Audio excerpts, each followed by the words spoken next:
നമസ്കാരം. ചെമ്പനീർ പൂവ് നമ്മളേക്ക് മുൾമുനയിൽ നിർത്തുന്ന ഒരു കിടിലൻ പ്രൊമോ തന്നെയാണ് കേട്ടോ. നമ്മുടെ ശ്രീകാന്തും നമ്മുടെ വർഷയും പോലീസ് സ്റ്റേഷനിലേക്ക് എത്തുകയാണ്. നമ്മുടെ അച്ഛൻ ജയിലിലാണെന്നുള്ള ഒരു വിവരം അറിഞ്ഞതിന് ശേഷം കേട്ടോ. അപ്പൊ നമ്മുടെ ശ്രീകാന്തിനെ കണ്ടപാട് നമ്മുടെ സച്ചി അറഞ്ചം പുറഞ്ചോട്ട് അടിക്കുന്നുണ്ട് കേട്ടോ. ശരിക്കും ഗുണ്ടകൾ ഇടിക്കുന്ന പോലെ മുട്ടുകാല് കുത്തിക്കയറ്റി ഇടിക്കുന്നു.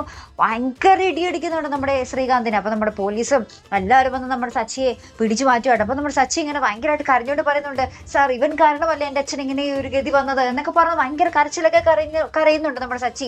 അപ്പൊ അതിനുശേഷം നമ്മുടെ വർഷയുടെ അച്ഛനും അമ്മയും വരുന്നു.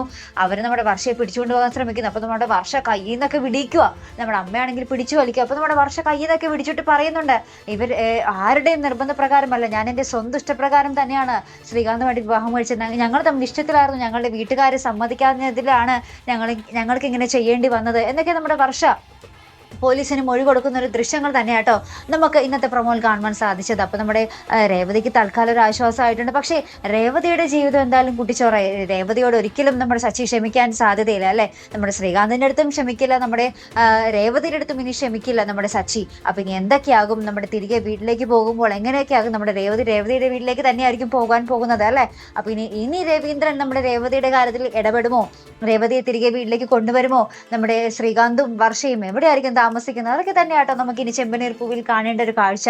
അപ്പൊ ഇതുപോലുള്ള പ്രൊമോ റിവ്യൂസിനും എപ്പിസോഡ് റിവ്യൂസിനും ഒക്കെ നിങ്ങൾ മറക്കാതെ ചാനൽ സബ്സ്ക്രൈബ് ചെയ്യുക. അടുത്തൊരു വീഡിയോ വരുന്നത് വരയ്ക്കും ഗുഡ് ബൈ.